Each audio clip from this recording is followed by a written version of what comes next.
When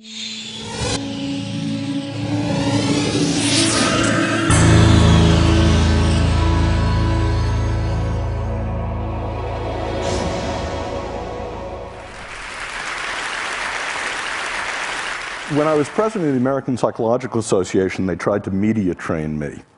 And an encounter I had with CNN summarizes what I'm going to be talking about today, which is the 11th reason to be optimistic. The editor of Discover told us 10 of them.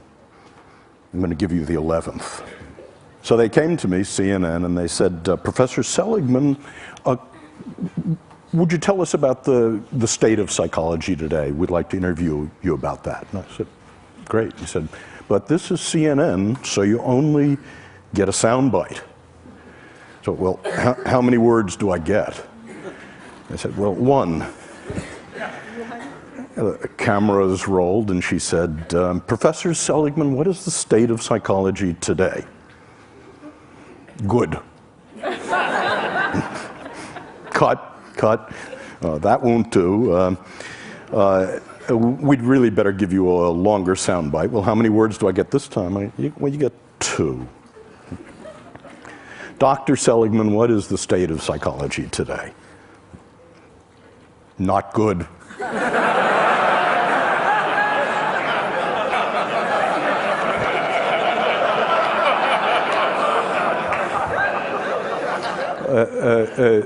Look, Dr. Seligman, we can see you're really not comfortable in this medium. We'd better give you a real soundbite. This time you can have 3 words. And, Professor Seligman, what is the state of psychology today? Not good enough. And that's what I'm going to be talking about. I want to say why psychology was good, why it was not good, and how it may become, in the next 10 years, good enough. And by parallel summary, I want to say the same thing about technology, about entertainment and design, because I think the issues are very similar. So why was psychology good? Well, for more than 60 years, psychology worked within the disease model. 10 years ago when I was on an airplane and I introduced myself to my seatmate and told them what I did, they'd move away from me. And because quite rightly, they were saying psychology is about finding what's wrong with you, spot the loony. And now when I tell people what I do, they move toward me. And what was good about psychology, about the $30 billion investment NIMH made, about working in the disease model, about what you mean by psychology, is that 60 years ago, none of the disorders were treatable. It was entirely smoke and mirrors. And now 14 of the disorders are treatable, 2 of them actually curable. And the other thing that happened is that a science developed, a science of mental illness, that we found out that we could take fuzzy concepts like depression, alcoholism, and measure them with rigor. That we could create a classification of the mental illnesses, that we could understand the causality of the mental illnesses. We could look across time at the same people, for example, who are genetically vulnerable to schizophrenia, and ask what the contribution of mothering, of genetics are. And we could isolate third variables by doing experiments on the mental illnesses. And best of all, we were able in the last 50 years to invent drug treatments and psychological treatments. And then we were able to test them rigorously in random assignment, placebo-controlled designs, throw out the things that didn't work, keep the things that actively did. And the conclusion of that is that psychology and psychiatry of the last 60 years can actually claim that we can make miserable people less miserable. And I think that's terrific. I'm proud of it. But what was not good, the consequences of that, were 3 things. The first was moral, that psychologists and psychiatrists became victimologists, pathologizers, that our view of human nature was that if you were in trouble, bricks fell on you. And we forgot that people made choices and decisions. We forgot responsibility. That was the first cost. The second cost was that we forgot about you people. We forgot about improving normal lives. We forgot about a mission to make relatively untroubled people happier, more fulfilled, more productive. And genius, high talent, became a dirty word. No one works on that.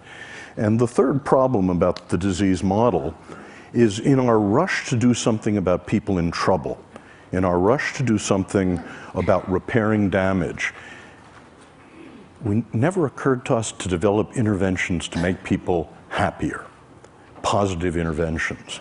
So that was not good. And so that's what led people like Nancy Etkoff, Dan Gilbert, Mike Csikszentmihalyi, and myself to work in something I call positive psychology, which has three aims.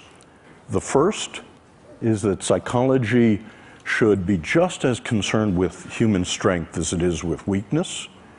It should be just as concerned with building strength as with repairing damage. It should be interested in the best things in life, and it should be just as concerned with making the lives of normal people fulfilling, and with genius, with nurturing high talent.